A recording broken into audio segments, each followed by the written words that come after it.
मुस्तफ़ा कत्ल केस। मकतूल की घर से आखिरी बार निकलने की वीडियो सामने आ गई। कराची के मुक़वी नौजवान मुस्तफ़ा को कैसे कत्ल किया गया, ताहाल हतमी तयन न हो सका। हतमी वजह मौत जानने के लिए पुलिस ने मुस्तफ़ा की लाश का पोस्टमार्टम कराने का फैसला कर लिया।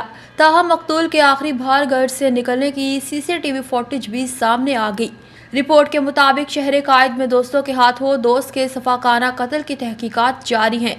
पुलिस हुक्काम के मुताबिक 23 साला मुस्तफ़ा को इसके दोस्त अरमुगान ने शराज के साथ मिलकर कत्ल किया।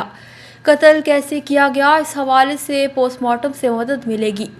तफ्तीशकारों को वाक़े में मुबैना तौर पर मुलविस लड़की की तलाश है। तफ्तीशी हुक्काम केस में लड़की के बयान को इंतहाई ज़रूरी करार दे रहे हैं। इंटरपोल के जरिए लड़की से रब्ता किया जा रहा है। पुलिस पीर को अदालत से अरमुगान के रिमांड की इस्तदा करेगी। मरकज़ी मुल्ज़िम अरमुगान से तफ्तीश के बाद दूध का दूध और पानी का पानी हो जाएगा।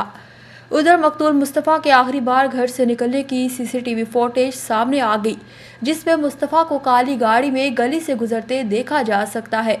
मुस्तफ़ा 6 जनवरी को शाम 6:30 पर घर से निकला था। मकतूल की वालदा के मुताबिक घर से जाने के 1 घंटे बाद ही मुस्तफ़ा की नेट डिवाइस बंद हो गई थी।